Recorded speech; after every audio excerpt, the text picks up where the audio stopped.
Hi and welcome to Nerder Gamers. The game today we're going to look at is 1000 Amps as part of the Indie Royale graduation bundle.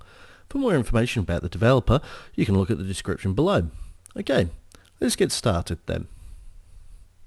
Now, as you can see, I've already got a game in progress, but what I'm going to do is I'm going to start off as a new game. And also, what you might notice, it says Flash uses cookies. Yes, this is a Flash-based game. This is, if your operating system can't use Flash, then you're not going to be able to play this game. Okay, now you can get to input your name. We're actually going to go with Nog for Nerder Gamers. It just gives you a little information about the keys. WASD for movement. Okay, and there we go. We start off. As you can see, on this nice little area, we can press space to jump. And also, when you make jump, you can also hear the various bits of music that goes along with it. As you can see, move around, and the whole area is made up of these invisible platforms.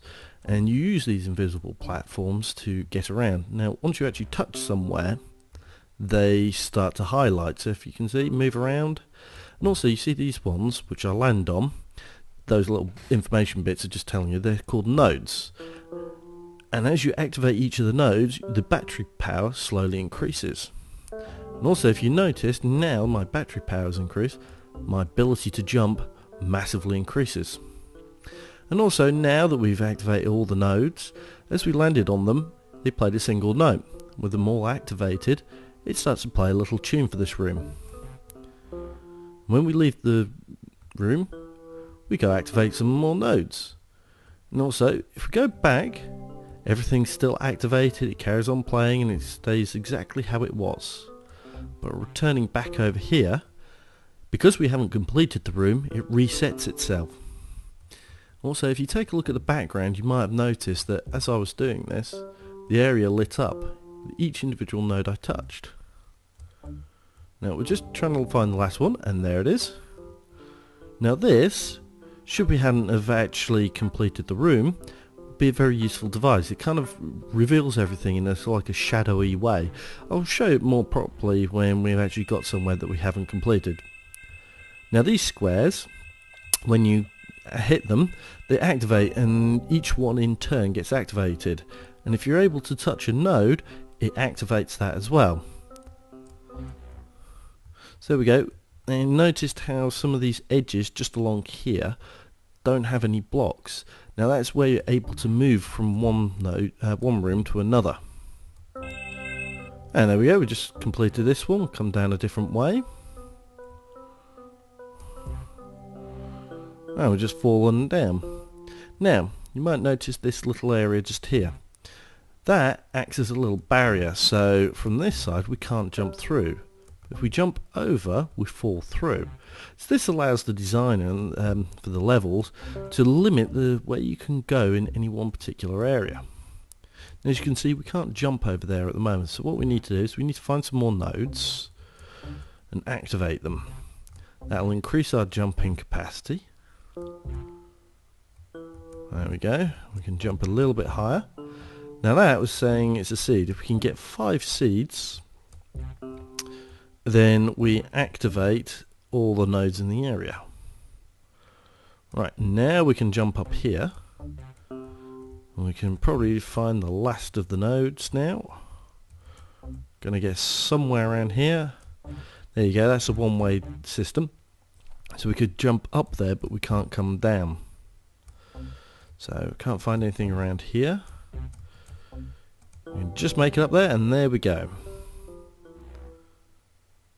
Ooh, and there you go, we completely fell through one of those. That was a good lot of selection just there. Probably not many to find, and there we go. As you can see, we can't come down here, but we can get back out from there.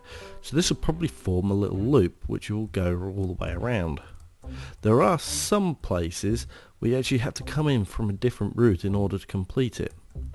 So not every room is completable. Ah, there we go. So as you can see here, on that little circle, it reveals everything. As you can see, the one node for this room is over here, but these barriers means that we can't get through. So we have to find an alternative route. Now it looks like coming out there is one of the ways. So we come further down and we'll try going underneath. As you see, we've got around here. We've got one of the nodes. We managed to complete the room. Now we can't get out there, but we can jump straight up there, and then we can come back out here. So we're going to try and find all the nodes for this area.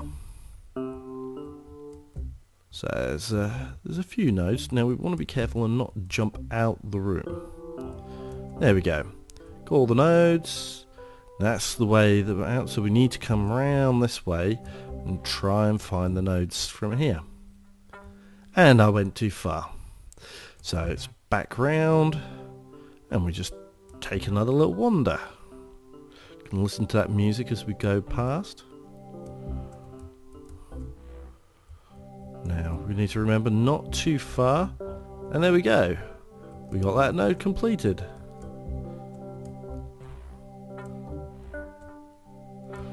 So there's going to be a few around here. You have to be careful. We can jump up across there. So there's a few just there. This looks like it's a matter of getting some little tricky jumps. Yes, there you go. So we hit that and we've got to try and jump back onto the original. There we go, and then get that, and we got it.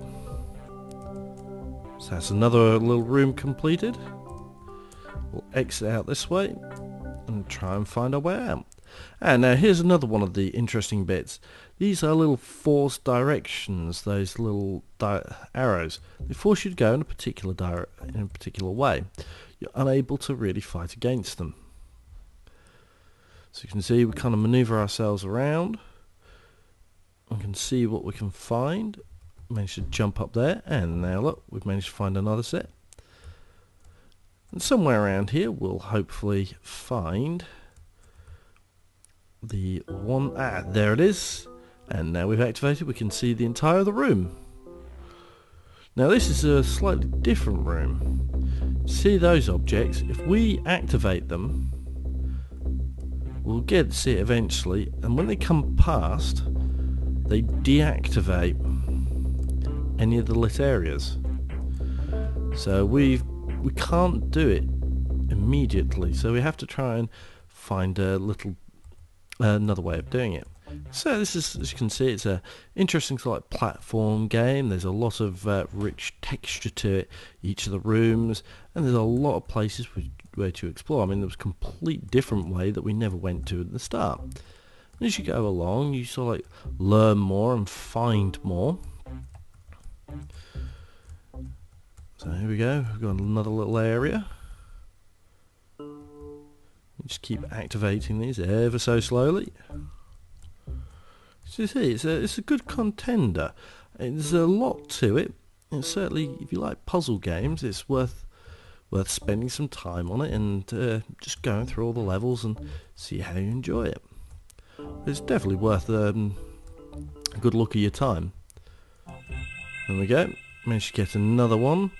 You see this way, there's going to be an entrance around here, but we can't quite get there, so we'd have to try and enter from a different route. But there's no route that we can go into at the moment, so probably in another room back further somewhere else. Okay, so this has been a look at 1000 M's. It's a good solid platformer. Music's very nice, it's very clean, very well polished, action is smooth.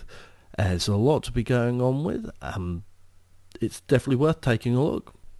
Oh, and just before I go, one thing I may have forgot to show you, if you press enter, you can see the map.